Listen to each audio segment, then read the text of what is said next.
Hi everyone, welcome back to Living Even Keeled. My name is Patricia and we are going to continue zone cleaning the house. This is my least favorite zone. Oftentimes if I'm going to postpone cleaning any zone, it's this one. I am on zone 4 and it's my bathrooms. You should know I have 2 full bathrooms. Upstairs, one's here in our master bedroom. We have 2 sinks, toilet, tub, that kind of thing. And then the other bathroom upstairs is the 1 sink, toilet, tub. We also have a very small powder room on our main level with just a, super small toilet and pedestal sink. Those are the bathrooms I'm focusing on today. So starting at the top, guys, this is the same routine I typically do. So I'm going to clean the vents. They get pretty dusty after I finally come back around to the zones. Remember, I do dust weekly, and I'll usually divide that out by upstairs, downstairs. So they don't get bad everywhere else, but when I'm doing my weekly dusting, I don't take the time to get up in the vents and stuff. That'll just slow me down. So finally, I'm getting the vents, maybe the light fixtures. There's always like a little glass fixture protecting the bulb. If you have any fans that run, like when you're in the shower or something, I will just dust the outside, but every now and again, I'll take the grate part off and either rinse it in the sink or dust it off like more detailed, but I don't do that every single time. Actually, just recently, if you follow me on Instagram, you may have seen in my stories I posted going to town with some spray paint. So I did finally paint the vents, or not the vents, like the fan. I painted those white. They were becoming really old and yellow looking, and I refreshed them super easy. I had the paint on hand, and so that gave it a quick facelift. Again, that's not quite zone cleaning. I just wanted to update you on another special little quarantine project that I did. So now that the top part is done, we're going down to the windows, window ledges, the little track, the actual glass of the window. While we're here at the windows, we're going to take time to clean the blinds. Now, in the bathrooms, especially if it's a bathroom with a shower, it's a little tricky. Like sometimes you can just dust a blind, and I showed you a product that I recently got from Amazon that kind of helps me keep my blinds cleaner, easier. But sometimes in the restroom, you might need to get like a wet washcloth and kind of do a little bit of scrubbing, especially if you use products. I know my side of the sink where I get ready, it's dirtier just because I do my hair and I'm like splashing things all around and stuff. So pay attention to your blinds. You might need to just dust. You might need to actually scrub a little bit. If you have really, really bad blinds that you have not cleaned in a long time, I'm going to link to you an old video of mine where I cleaned my blinds with a magic eraser, and it totally transformed the look of those.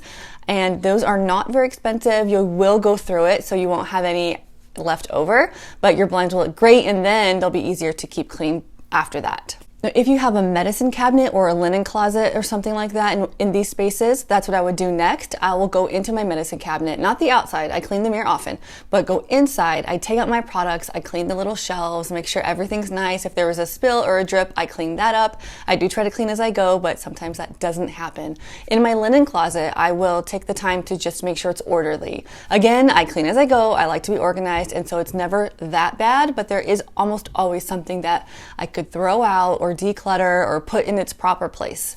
Sometimes I will just rearrange too. I just love delighting my eye and seeing things that are pretty, and sometimes I get bored of the way things look, and so this is a great time to just rearrange, try something new, adjust the height of shelves and stuff like that.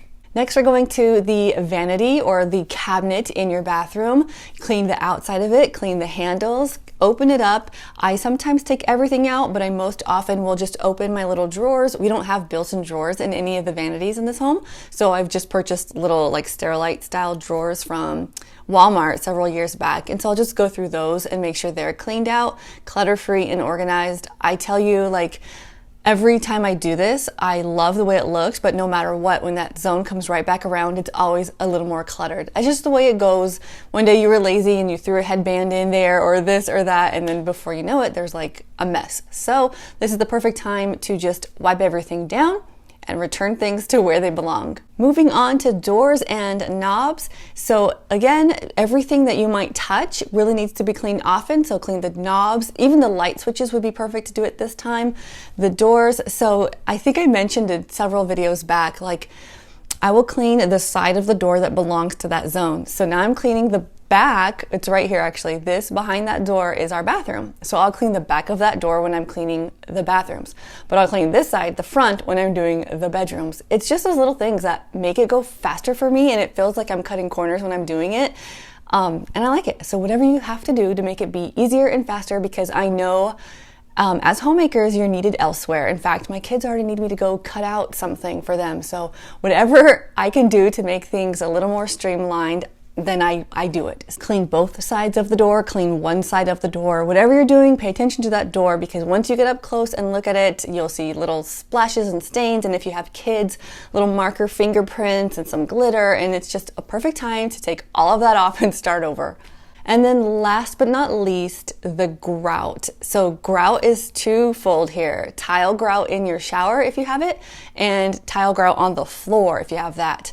I clean my bathtub weekly, every other week. I try to keep it regular, and I clean it. It's just like a quick little spritz up. I don't know the word. Just like a little spruce, a little tiny scrub, nothing too detailed. Today is the detailed day. So I will go in there and get the grout cleaned, and I hate doing it, and it's my least favorite thing, and I wish I didn't have to do it sometimes. So there's a couple products you could use for this. I have a little grout brush. It's basically like a really strong industrial toothbrush, and so that can get in there really well. As far as products go, I personally have not found anything that I love, like have to recommend to you. I've seen people do it with toilet bowl cleaner, like the kind with bleach. So you can get results that way. I don't love cleaning with harsh products like that. I feel like it burns my nose for like days afterward, even with the windows open and everything. And so I'm more likely to do like a vinegar, baking soda, hydrogen peroxide, lemon juice type of deal. So that's it, you guys. 5 steps, top to bottom. We're plugging through these zones. I really love sharing with you what I do.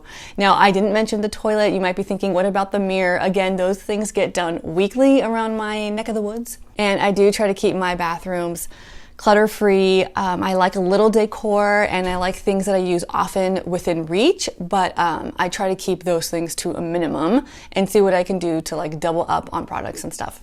So if you like zone cleaning, stay tuned. We are going to continue this series every week, every other week, as soon as I can get around to it. And if you have a general home management goal in mind, please subscribe to this channel. I love to talk to you about how I run my home, how I manage motherhood and marriage and homemaking, and try to do it all gracefully, even if that means I need to lock myself in the room sometimes and talk to a video camera or have a little coffee and chocolate and peas. So thanks again for tuning in, and I'll see you guys next time. Bye.